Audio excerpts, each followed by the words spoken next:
বর্তমানে মানুষ এত সুন্দর করে গুছিয়ে মিথ্যা বলতে পারে, কোনটা সত্যি আর কোনটা মিথ্যা তা বোঝা যায় না সহজ। চোখে চোখ রেখে কথা বলে, হাসি মুখে দেয় আশ্বাস, কিন্তু ভিতরে থাকে লুকোনো হিসাব, স্বার্থ আর অভিনয়ের মুখ। ভালোবাসা আজকাল সন্দেহে ভরা, কে আসল কে অভিনয় করছে সব মিলিয়ে মন দ্বিধায় পড়ে যায়। বিশ্বাস করার আগে এখন শতবার ভাবতে হয়। একসময় ভেবেছিলাম মানুষগুলো হয়তো অন্তর থেকে ভালো, কিন্তু সময় দেখিয়েছে ভালোবাসার মুখোশের আড়ালে চুপ করে দাঁড়িয়ে থাকে প্রতারণা।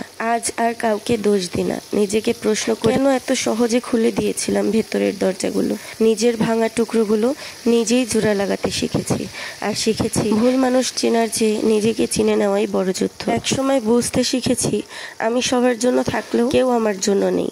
যাদের পাশে দাঁড়িয়েছিলাম তাদের জন্য রাত জেগে শুনেছিলাম কষ্টের গল্প, আজ তারা আমার খোঁজ রাখে না।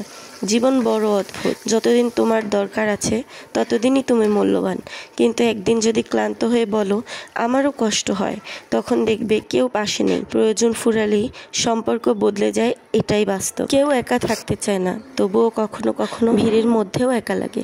কাছে থেকেও কেউ পাশে থাকে না। দিনের পর দিন সঙ্গ চেয়ে সঙ্গীহীন চলতে চলতে একাকিত্ব একসময় অভ্যাস হয়ে যায়। শুরুতে এটা কষ্টের ছিল, তারপর ধীরে ধীরে প্রয়োজন হয়ে উঠলো, শেষমেশ একা থাকাটাই ভালো লেগে গেল। এখন আর কাউকে দরকার পড়ে না, একা চলতে শিখে গিয়েছি, একা সামলাতেও পারি নিজেকে। একটা সময়ের পর মানুষের কষ্ট প্রকাশ করার ভাষা হারিয়ে যায়, কথাগুলো গলায় আটকে থাকে, কিন্তু কেউ শুনতে পায় না। অনেকেই ভাবে যে কাঁদতে পারে না সে শক্ত মানুষ, আসলে সেই সবচেয়ে দুর্বল। কান্না মানুষকে হালকা করে, কিন্তু যারা কাঁদতে পারে না তারা কষ্টের ভার নিয়ে ধীরে ধীরে মরে যায়। কোথায় যেন শুনেছিলাম যে আপনার যদি পান্তা ভাত কাঁচামরিচ পেঁয়াজ দিয়ে খেতে ভালো লাগে, জীবনেও এই কথা কাউকে বলতে চাইেন না, বলবেন বিরিয়ানি ভালো লাগে, তাহলে ডাল ভাত পাওয়ার সম্ভাবনা বেশি। আর কেউ যদি জানে পান্তা ভাত দিয়েই আপনাকে খুশি করা যায়, সে আপনাকে আর গোনাই ধরবে না, ভাববেও না এই মানুষের চাহিদা কম, তাই সে একটু সম্মান পাওয়ার যোগ্য।